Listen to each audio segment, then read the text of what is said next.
Now, live from Studio 550, this is The McGraw Show on KTRS. 7:51. David Hunn is with us. He has been following the arch tax from the very beginning from our hometown newspaper, St. Louis Post-Dispatch. David Hunn, thanks for joining us here in studio. Thanks for having me, McGraw. There are many, many people who are in favor of this arch tax.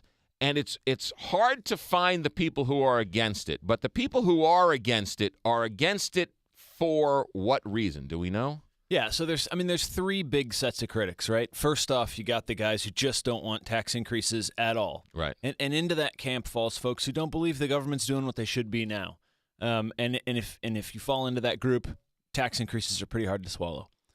Second, you got folks who just don't like the design and expense of the Arch Grounds renovations. And that group is like, hey, we shouldn't be spending money on federal land.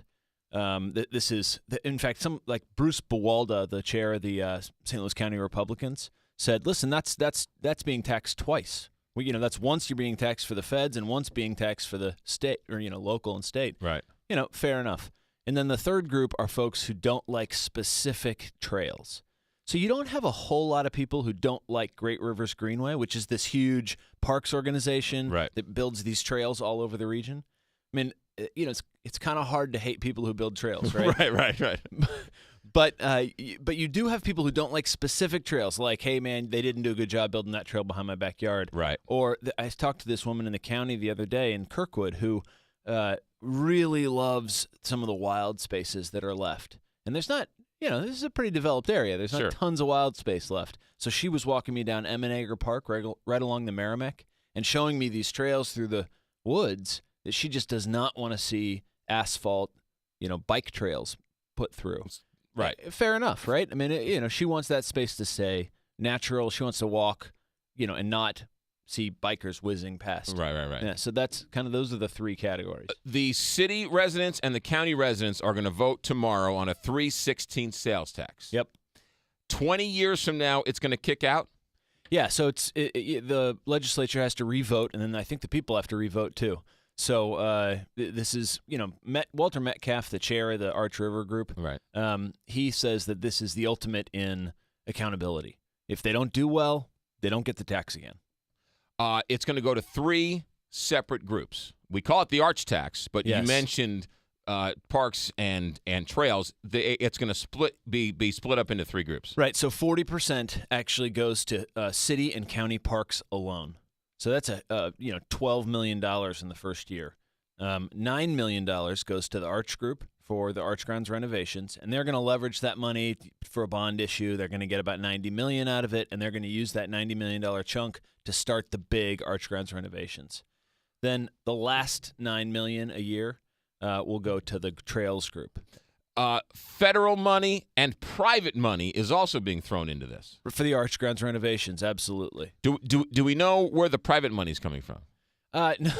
Donors, that's all we know. All we know is donors. Yeah, they're keeping it pretty close to the vest right now. Nameless, faceless donors. Yeah, Walter Metcalf is running that group, the Brian Cave attorney and, kind of civic leader.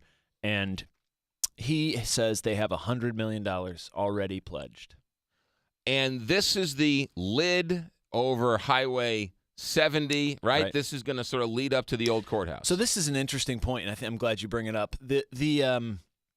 So the lid is funded. The lid is designed. I mean, they're going to start construction on the lid this summer, whether or not this tax passes. Okay. So there's a lot of misnomers out there. People think that nothing's going to happen on the arch if this tax doesn't pass. That's not true. The lid is going to happen, right. And the elevation of the River Road, Lynn R.K. Sullivan, is also going to happen. Right. So those two projects are a go, and there's no getting away from them. Right. So what the arch tax does is it turns kind of that grassland that's under the arch now into these lush gardens with pathways, and that's really what you have to decide as a voter right now is, do you want to see the Arch Grounds turn into these gardens with pathways and the connection to Laclede's Landing? They're going to demolish that huge garage just north of the arch. A giant eyesore. Yeah, and they're going to open those archways through underneath Eads Bridge into Laclede's Landing. Oh, so wow. you'd be able to walk, with just a few steps from Laclede's Landing down into the Arch Grounds. What about Memorial Drive? Is that going away no matter what? Yeah, Memorial Drive is history. That's done. Well, I mean, Memorial Drive is fine. It's just gets in front of the arch there. Exactly. But but Highway 70 will continue underneath. Yes, Highway 70 isn't going anywhere. In fact, that's one of the critics. One of the criticisms is that there's kind of this growing urbanite movement that really what we should do is get rid of the freeway, get rid of Highway 70, right? Not get rid of Memorial Drive. Well, that's ridiculous. You can't get rid of a highway right there. When they say raise Sullivan Boulevard, what do they mean by that? What does that mean? They're going to literally put it on stilts and kind of. They're going to put it on dirt. I mean, so what the deal with the River Road is that it gets flooded, so you can't use it. A good chunk of I think they said that they're raising it will get it out of the flood zone 87 extra days a year. So, in the very months when people want to be riding bikes and walking on it, those are the same months in St. Louis where we get storms and rains and the river rises and it floods. Not last summer, but some summers. Right.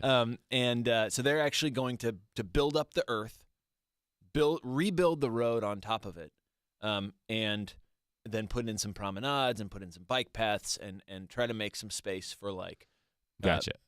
Coffee shops and stuff like that sometimes. If it fails, explain to me how it fails, how it passes. If it fails in the city versus the county, what happens? Okay, so it has to. So the original measure had to pass in the county, St. Louis County, and in either St. Charles County or St. Louis City. Okay. So 2 of the 3. Gotcha. But St. Charles bailed.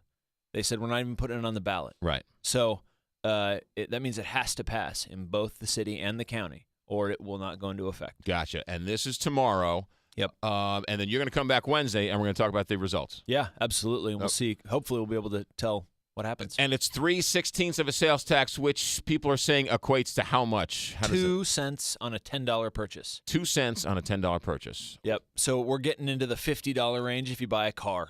Right. Gotcha. That's the extra. David Hunn, all of your work is on stltoday.com, right? All yes, this works sir. And pictures and everything else. Plus, you're on KTRS TV, so smile for the cameras. Thanks for coming in, and we'll see you on Wednesday. Great. You Thanks, got it. McGraw. David Hunn from the St. Louis Post-Dispatch, giving you all the information about the arch tax you need to know.